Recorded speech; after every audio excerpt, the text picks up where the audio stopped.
Hello, friends, fam. Welcome back. We are doing the series on love as regards the Ladybird tales and fairy tales reimagined. All right, and once upon a times. So we're looking at Snow White and Rose Red today. It is different from Snow White and the Seven Dwarfs. So this tale is rich in moral and Christian values, focusing on kindness and sisterly love and hospitality. I will attach the actual story on the description. You can read for yourself. The kind of love seen here is familial love. The story teaches that goodness is rewarded, that we should look beyond appearances, and that, much like the Christian faith, love triumphs over evil. And there is an angel who keeps the sisters safe on one occasion when they spent the night in the forest. This is the only fairy tale with an angel that I know about. So, what are the main or the key Christian virtues and lessons from the story? We'll go through them. There are around 5. The first one is radical. Oops, I'm going up a bit there. Radical kindness and hospitality. So the central theme of the story is the sisters' relentless kindness and compassion, even to those who do not deserve it.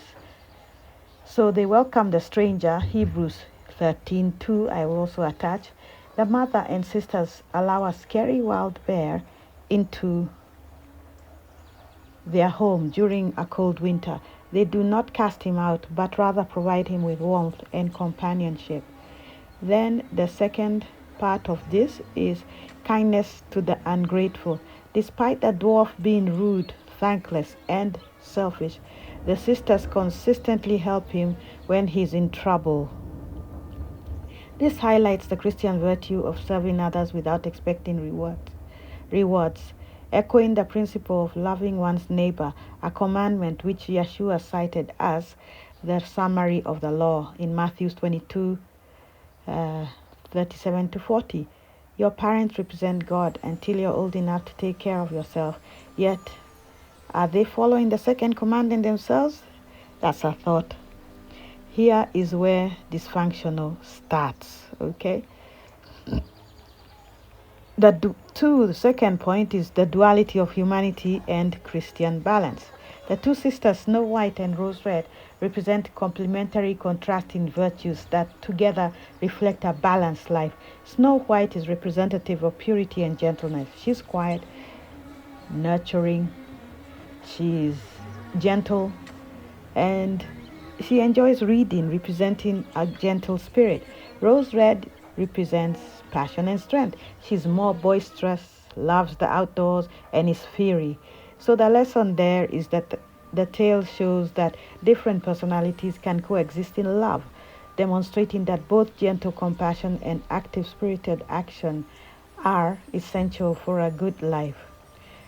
Third point is discerning truth beyond appearance. The story teaches the lesson of not judging a book by its cover, as the characters' outward appearances are often misleading. So the bear, beauty within in brackets, the threatening bear is revealed to be a cursed noble prince. A little caution here, there is a reason that wild animals are kept in game reserves. Unless persecution for proclaiming the word puts you in front of an apex predator, you are well advised to stay out of their way and teach your children to do the same. The first Christians were put in arenas in Rome. God did not save them, though. They were to be martyrs. Daniel, however, was saved from death in a lion's den. It is unto God, ultimately, how we die to glorify his name. So, the second part of this, discerning truth beyond appearance, is the dwarf, evil within. The tiny, helpless-looking man is actually greedy, malicious, and wicked. Indeed, this is very true. Looking at history, there are 2 examples. Let's see. There was Napoleon and Hitler. The reverse is also true as well. Tall people were wicked too. If you look at the Bible, Saul, Goliath, and his brothers, and many others. As the story teaches, discernment and balance are vital to good judgment. So the lesson being that this mirrors a biblical lesson of looking past appearances to the true spiritual nature of a person, and it's usually hidden, or the danger of being superficial, basically. Okay. Fourth point, the triumph of good over evil. The narrative reinforces the idea that despite moments of darkness, good will inevitably prevail. Redemption, the bear's curse is broken through the kindness and love of the sisters, which they learned from their mother. Judgment of evil, the selfish, rude dwarf is rightfully and swiftly punished. The lesson being that the story assures the reader that God brings justice to the wicked and that righteousness is ultimately rewarded. Fifth point is family bonds and love. The story highlights the strong, unwavering bond between the sisters and their mother. Unconditional love. The sisters always hold hands and promise never to leave each other, and they support each other in times of fear and trouble. They stand together, reminding us that we are stronger in relationship with others.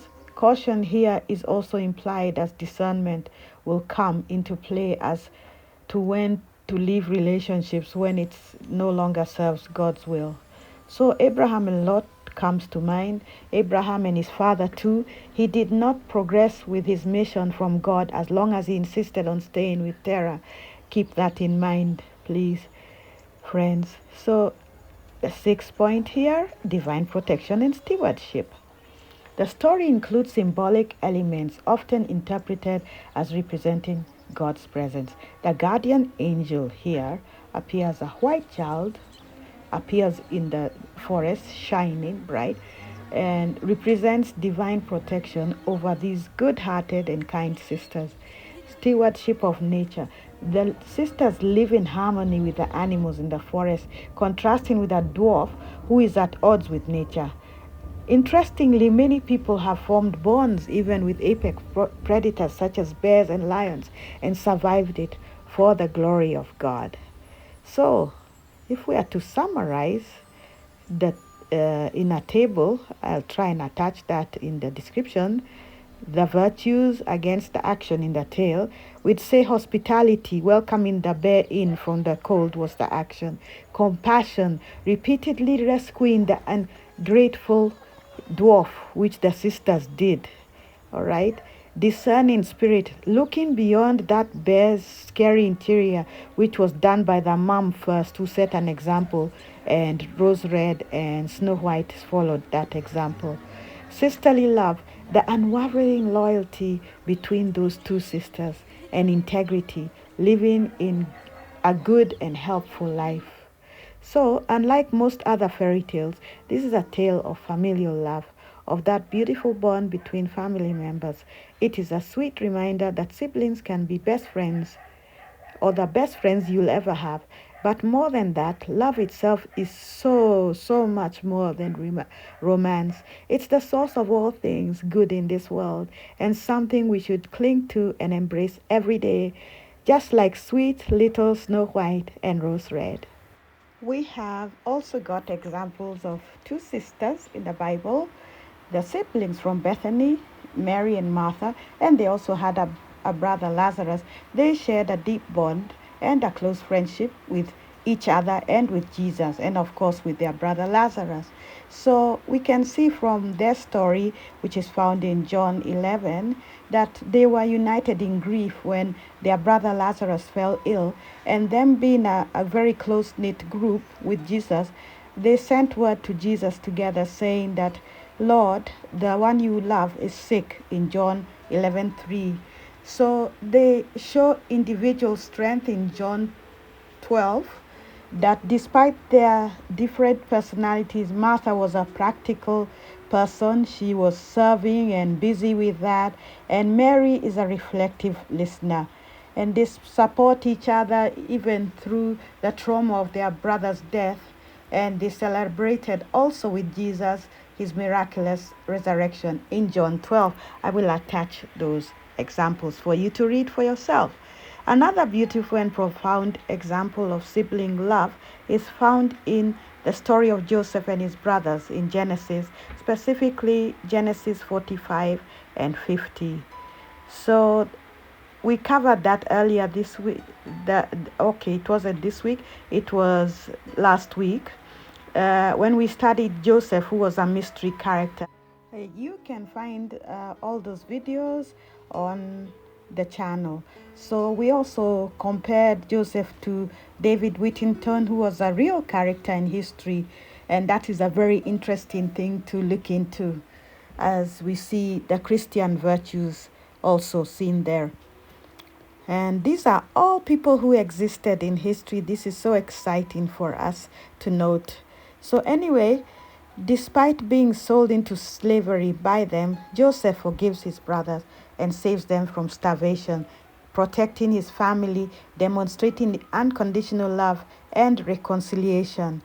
And also, by the way, saving two nations, Egypt and Israel, and probably untold other nations who used to come and buy food from Joseph in Egypt. Okay, so thank you for joining us this week. We shall see you next time, and all glory to God, and God bless you. Bye.